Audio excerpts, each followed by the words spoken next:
Welcome back to this special edition of State of Texas here before the governor's debate between incumbent Republican Greg Abbott and the challenger Democrat Lupe Valdez. Earlier, we took a look at Governor Greg Abbott's life. Now we turn to Lupe Valdez, and her story is a story of firsts. She was the first Latina and LGBT Texan to lead a major law enforcement agency. Lupe Valdez grew up in one of the poorest areas of San Antonio. Her parents were migrant farm workers, and she remembers being turned away at a Dallas County restaurant because the staff wouldn't serve Mexican Americans. To stare at your parents and go, why can't we eat here?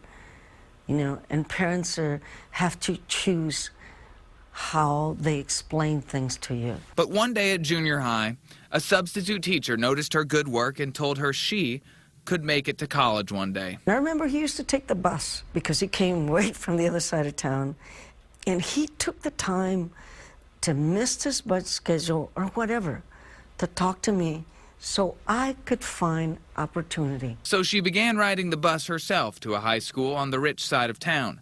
That led to college in Oklahoma City. After that, she enlisted in a tank battalion in the United States military and became a captain in the U.S. National Guard. There's a teamwork in the military that I wish we could package more on the outside.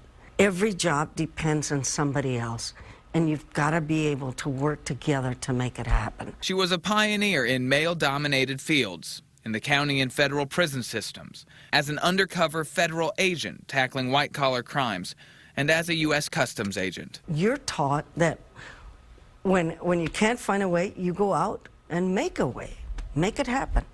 And so as a group of small women, we made it happen. And then in 2004, she decided to get into local politics, running for Dallas County Sheriff. No Democrat had won in decades. You know, at that time, being lesbian was not as easy as it is now. Although it's never easy, it's easier.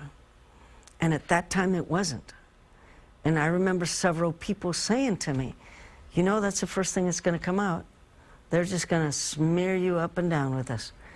And so I had to be comfortable that I wanted to do this bad enough to take whatever was coming. She came from behind to win, not just that time, but 3 other times.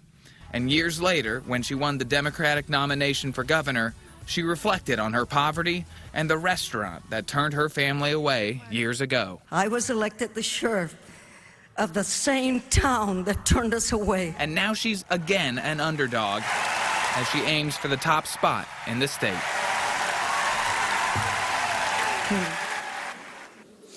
And before Valdez was sheriff of that department, there were a lot of corruption allegations with the sheriff's department, and the jail failed state and federal inspections. She was credited for turning that agency around for the most part. And then she was also appointed by then President Barack Obama to be a part of a committee on immigration reform in 2011. But Governor Abbott and Sheriff Valdez have tangled before over the debate surrounding SB 4 and requiring her jail to hold more people for deportation proceedings. So, Josh, in just a few minutes, the 2 candidates will get their chance to present 2 very different views of this state and the future of this state. But for now, we'll send it back to you in the studio.